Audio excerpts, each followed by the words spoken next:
Good morning students.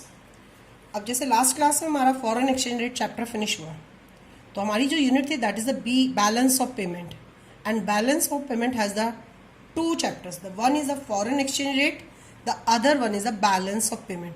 Now today I start the chapter balance of payment. Clear? अब question है what is the meaning of balance of payment. कुछ नहीं है, just एक systematic record है.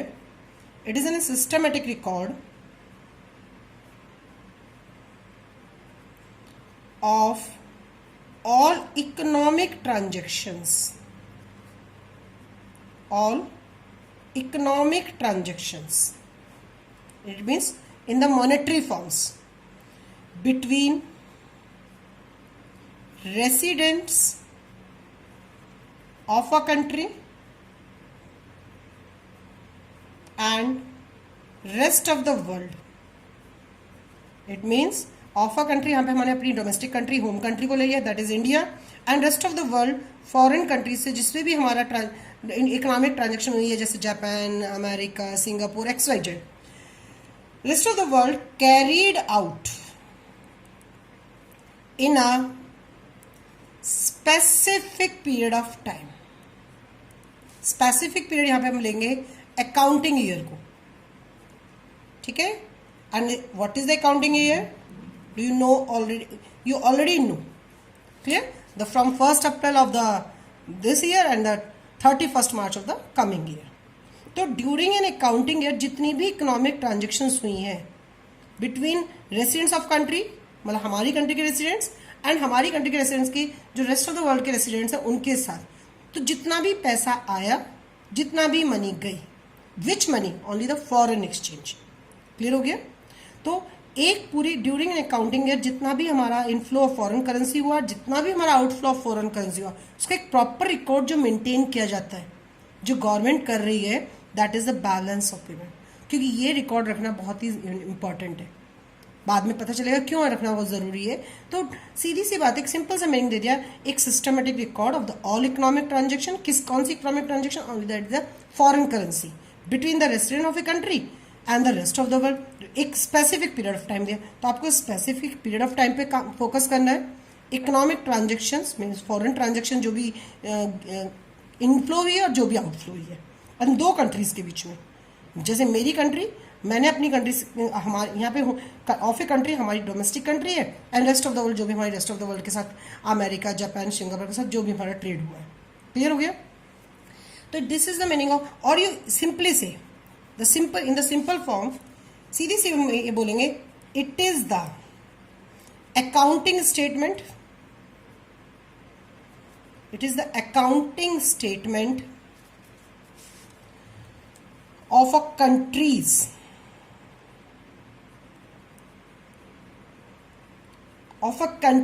sources and uses of foreign exchange.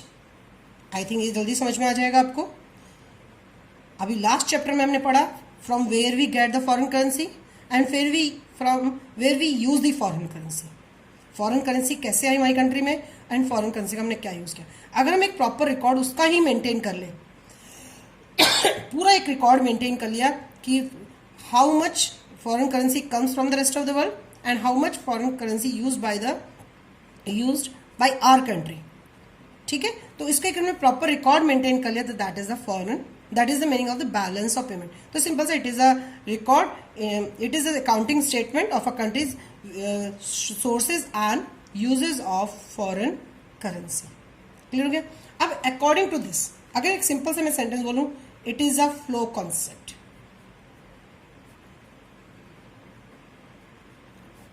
I already told once कि what is the stock, what is the flow. Stock, which variable measured at a point of time, flow, which variables measures during a period of time.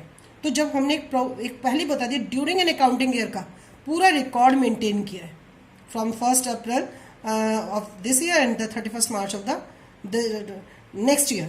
तो उसका जो हमने, तो obviously एक during time period हो गया, 365 days का हो गया, तो it is a flow concept. Clear हो गया? ये 1 मार्क्स में क्वेश्चन आ जाता है कि is the BOP is the stock concept? No, it is a flow concept because it is measured during a period of time. अब the most important question is, now the next one is the most important. What are the most important transactions of BOPR? अगर ये question 1 marks में आएगा कि mention the transactions of BOPR, तो your answer is just only visible, invisible and financial assets.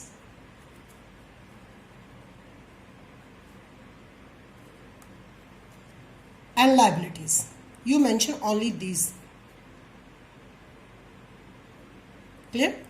अगर 1 marks में question आया कि what is the transactions of BOP, तो you mention only the visible, invisible, financial assets and liabilities. But suppose to be a question 4 marks में आया कि what are the important transactions of the BOP are, तो you must explain the all terms. जैसे like first the visible. What is the visible items, या which items we include in the visible items. ऐसी कौन सी transaction है जो हम visible items में include करेंगे? तो ऑब्वियसली एक सिंपल से बोलेंगे ऑल गुड्स, जो भी हमने अपनी कंट्री से गुड्स एक्सपोर्ट की और जो भी हमने अपनी कंट्री से अदर कंट्री से गुड्स इंपोर्ट की, उन सब का प्रॉपर रिकॉर्ड इसमें मेंटेन किया जाएगा. तो it includes all merchandise, imports and exports. Clear? जितनी भी गुड्स का इंपोर्ट एंड एक्सपोर्ट्स हो रहा है with the rest of the world, वो सारे आइटम्स हम इसमें इंक्लूड करेंगे. दैट इज सिंपल सा है, the items which are recorded at the port. It means जिन्होंने हमारी कंट्री की बाउंड्री क्रॉस कर दी, या हमारी कंट्री की बाउंड्री क्रॉस करके अंदर आ गए, या हमारी गुड्स ने बाउंड्री क्रॉस करके बाहर चले गए. क्लियर है? जिनका कहीं ना कहीं प्रॉपर रिकॉर्ड एक पोर्ट पे भी मेंटेन है. और you say the made of some material. Clear? तो जो भी विजिबल आइटम्स हैं which things are made by any materials, clear हो गया, जिनका हमने प्रॉपर रिकॉर्ड एक पोर्ट पे भी मेंशन किया हुआ है. और only the merchandise item, the all items are include in the visible items. तो कितनी वैल्यू की गुड्स एक्सपोर्ट हुई, कितनी वैल्यू की गुड्स इंपोर्ट हुई, वो सब हम बीओपी में मेंटेन करेंगे. क्लियर है? उनकी एंट्री हम डालेंगे. It means now the second one is the invisible items. Second is the invisible item. Invisible items में we take the services. You know, जैसे goods are the tangible item and services are the intangible item, जिसे आप छू नहीं सकते, देख नहीं सकते, बट कहीं ना कहीं आपको सर्विस बेनिफिट्स तो मिल रहे हैं उनसे. तो invisible items include receipts and payments for the services. तो सर्विसेज के अगेंस्ट में जो भी हम पे कर रहे हैं, या सर्विसेज के अगेंस्ट में जो भी हम रिसीव कर रहे हैं, all transaction record in the BOP of a country to the rest of the world. ठीक है? एक कंट्री की रेस्ट ऑफ द वर्ल्ड के साथ जो भी सर्विसेज के अगेंस्ट में रिसीप्ट एंड पेमेंट है, the all transaction are also recorded in the BOP. Example, shipping, banking, insurance, travel, etc. Clear? It includes the other one more things. ये जो simple services हैं, shipping, banking, insurance, travel etcetera. इसके अलावा receipts and payments of foreign investment. जैसे foreign investment, तो what is the income of the investment? That is the profit. जो भी investment हम करते हैं उसके अगेंस्ट में जो भी हम अर्न कर रहे हैं, तो जो भी हमें इनकम रिसीव हो रही है, दैट इज द प्रॉफिट. तो जो भी हमें इन्वेस्टमेंट के अगेंस्ट में प्रॉफिट हमने अर्न किया या प्रॉफिट अदर कंपनीज ने अर्न किया, सब वो भी इसमें रिकॉर्ड किया जाएगा. क्लियर हो गया? or you say the interest on foreign loans. Clear? तो जो प्रॉफिट है interest, that is also included in the invisible items. Clear? और next one is, third one is the capital transfer. जो just अभी मैंने आपको नाम दिया for financial assets and liabilities. तो जो थर्ड हमारे पास यहाँ था यहाँ पे था भी हमारा फाइनेंशियल एसेट्स एंड लाइबिलिटीज, इसको हम यहाँ पे रिकॉर्ड मेंटेन करेंगे. क्लियर हो गया? तो what it includes? It includes capital receipt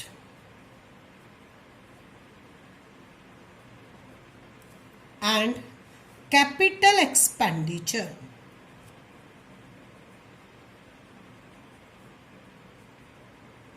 of a residence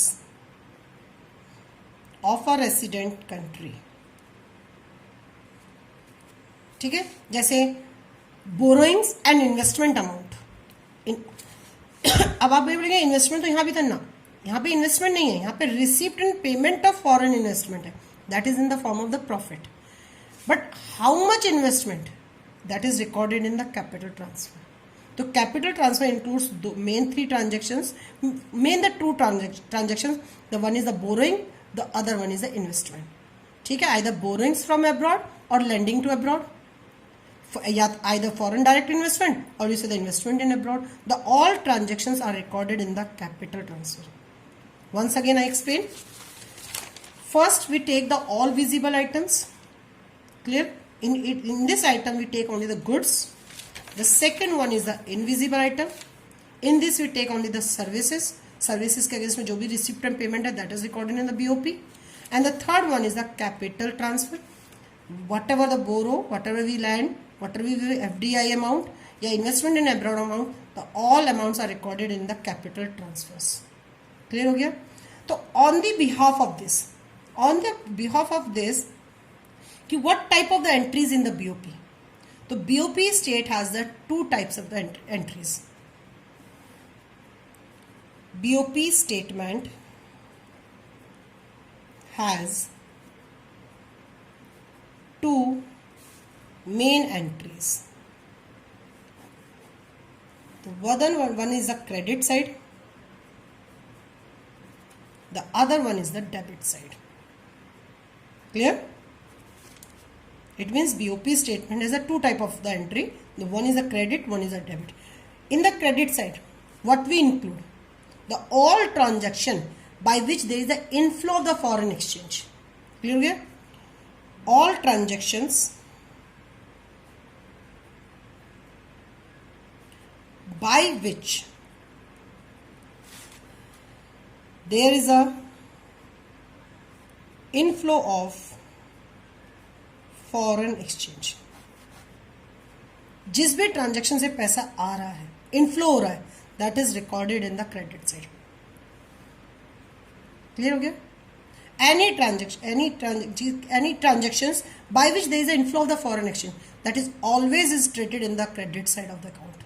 ये बोर्ड में क्वेश्चन आता है कि आपको ट्रांजैक्शन दी जाएगी, आपको चेक करना है कि इस ट्रांजैक्शन के अगेंस्ट में पैसा इनफ्लो है या आउटफ्लो है. इफ इट इज इनफ्लो, तो obviously it is recorded in credit side because it leads to inflow of the foreign currency. बस जस्ट आपको इतना मेंशन करना है आंसर के साथ. डेबिट साइड में the all transactions, all those transactions by which there is outflow of foreign exchange. जिस भी ट्रांजैक्शन के अगेंस्ट में आउटफ्लो हो रहा है, मतलब फॉरेन करेंसी जा रही है. सिंपल सा क्वेश्चन है, sources of the foreign currency, uses of foreign currency. Sources है तो इनफ्लो है, सो it is recorded in credit side. Uses of foreign currency, it means outflow of the foreign exchange, so it is recorded in the debit side. क्योंकि हमारी currency से कितना पैसा गया वो हमने जस्ट माइनस कर दिया, जो पैसा आया that is the minus, plus. I think it is clear. Once again, BOP में टू टाइप्स के एंट्रीज है. The one is the credit side, other one is the debit side.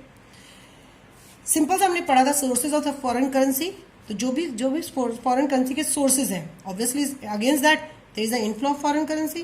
तो inflow of foreign currency is always treated in the credit side. And जो uses of foreign currency थे उसके against में there is always the outflow of the foreign exchange, and जब outflow of foreign exchange होगा तो obviously it is recorded in the debit side. Now I explain the structure and components of BOP. Structure and components of BOP. Clear? A BOP has two components. The one is the current account and the other one is the capital account. It means for the maintain the BOP, we maintain the two types of the account, that is a current account and the capital account. The second one is a BOP has two entries. Clear? That is a double entry जो कि आप already accounts में पढ़ते हैं. ठीक है. One is the credit entries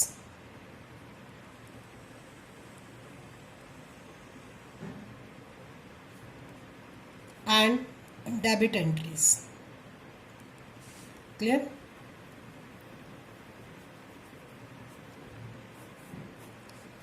These four terms are the very important for understanding the BOP, current account, capital account, credit side, debit side. अब मैं आपको एक पूरा एक टेबुलर फॉर्म में शो करूंगी. अगर आपको टेबल समझ में आ गई तो आपको चैप्टर बहुत जल्दी समझ में आएगा. प्लीज इस टेबल को समझने में पूरा फोकस रखना. क्लियर हो गया? मैं पूरे टेबल से आपको पूरा बीओपी समझाऊंगी. बाद में मैं डिटेल में एक्सप्लेन लिख के भी दिखाऊंगी आपको, राइटिंग फॉर्म में भी दूंगी.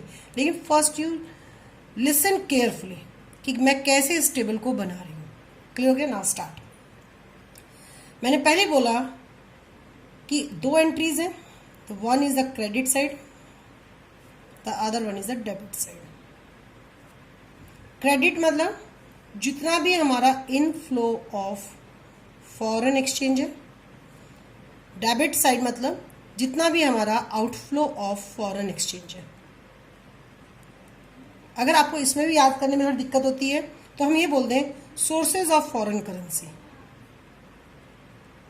और इधर हम लिख देते हैं यूजेस ऑफ फॉरेन करेंसी. आप इसको कैसे भी याद कर सकते हो. क्लियर हो गया? क्रेडिट इनफ्लो या sources of foreign currency, debit outflow और uses of foreign currency. Clear? Starting हो गई यहाँ से. सबसे पहले हमने लिया था विजिबल आइटम्स. अब मैं आइटम्स की बात कर रही हूँ. हम जितने भी आइटम्स ले रहे हैं वो हम इधर मेंशन कर रहे हैं. The first item is the visible item. Clear है? विजिबल में जो एक्सपोर्ट था, जो एक्सपोर्ट्स ऑफ गुड था या इंपोर्ट ऑफ गुड्स था. तो आप ही मुझे बताइए एक्सपोर्ट्स ऑफ गुड हम किस साइड इंक्लूड करेंगे. एक्सपोर्ट्स ऑफ गुड्स के अगेंस्ट में इनफ्लो ऑफ फॉरेन करेंसी आ रहा है. तो when exports it leads to the inflow of the foreign currency, so it is treated as the credit side. तो हम यहाँ पे लिखेंगे एक्सपोर्ट के लिए मैं एक्स वर्ड यूज कर रही हूँ. एक्सपोर्ट्स ऑफ गुड्स की जो भी वैल्यू है वो इधर हम एंट्री डालेंगे, और जो भी हमारी इंपोर्ट्स ऑफ गुड्स की वैल्यू है उसकी वैल्यू हम इधर डालेंगे. विजिबल आइटम में टू टाइप्स हैं, आइदर एक्सपोर्ट ऑफ गुड्स और इंपोर्ट ऑफ गुड्स. तो गुड्स को एक्सपोर्ट करके जितनी भी वैल्यू हमें आई है हमारे पास, this it is recorded this side. And import of goods के अगेंस्ट में हमने जो भी फॉरेन करेंसी यूज की है, जो आउटफ्लो ऑफ फॉरेन एक्सचेंज हुआ है, वो अमाउंट हम यहाँ मेंशन करेंगे. Next is the invisible item. Invisible में we take the three. The first one is the exports of services, banking, shipping, traveling, education, medical facility. If you take any services from the rest of the world, so it means you import the services. So against that you use the foreign currency, so that value is recorded this side. और अगर आप foreigners use our shipping facility, our medical facilities, our education facility, तो it means हम अपनी services को export कर रहे हैं. एंड अगेंस्ट हमें उसके अगेंस्ट में फ्लो, हमारी कंट्री में फॉरेन करेंसी का फ्लो आ रहा है, तो it is recorded in the credit side. तो यहाँ पे लेंगे एक्सपोर्ट ऑफ सर्विसेज, इस साइड लेंगे हम इंपोर्ट ऑफ सर्विसेज। डन। अभी जैसे हमने पढ़ाया था प्रॉफिट जो हमें इन्वेस्टमेंट के अगेंस्ट मिला, या इंटरेस्ट या तो हमने रिसीव किया या हमने पे किया। अगर हमने बोरो किया था तो या तो हमने इंटरेस्ट रिसीव किया, पे किया, और अगर हमने लोन दिया था तो हमने इंटरेस्ट रिसीव किया। तो that is known as the factor payments और the factor receipts. Factor receipts this side and factor payment this side. Done. The next one is the unilateral transfer, जो वन साइडेड है। Gifts हैं, donations हैं, grants हैं, ये भी हमारी countries में या तो इनफ्लो के फॉर्म में आती हैं या आउटफ्लो फॉर्म में जाती हैं। तो जो इनफ्लोज है that is a transfer receipts, और अदर साइड में ट्रांसफर पेमेंट्स। क्लियर। तो विजिबल आइटम्स के अगेंस्ट में export of goods and import of goods. Invisible items में we take the three: exports of services, import of services, factor receipts, factor payments, transfer receipts, transfer payments. So all these transactions leads to inflow of foreign exchange, so it is recorded in the credit side. All transactions leads to the outflow of the foreign exchange, so it is recorded in the debit side. The third one is the borrowings. Clear हो गया।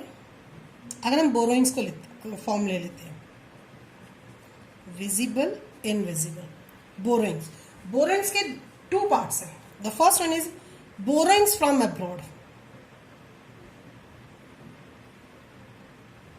Borrowings from abroad या lending to abroad. जब lending to abroad है तो obviously foreign currency out other countries में जा रही है, it is recorded in the this side. Suppose borrowing का second aspect, if I recover, जो हमने उधार दिया था, जो हमने लैंड उधार पैसा दिया था अदर कंट्रीज को, अगर if I recover this loans, अगर मैं ये लोन्स वापस ले रही हूँ, ठीक है, तो इट मीन्स पैसा मेरी कंट्री में आ रहा है। Recovery of loan, it means it leads to inflow, so obviously it is recorded in the credit side. On the other side, अगर जो पैसा मैंने बोरो किया था मैं उसको रिटर्न कर रही हूँ, it means repayment of loan, repayment of loan. Clear हो गया। It is recorded in the debit side because it leads to the outflow of the foreign exchange. The next one is the investment. अगर investment from abroad है, or you say the foreign direct investment, it means investment from abroad, it is recorded in the credit side because same reason, it leads to inflow of the foreign exchange. On the other side, if investment in abroad,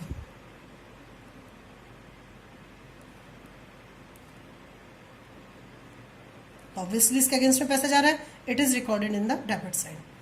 The fifth one is most important, that is the foreign exchange reserves.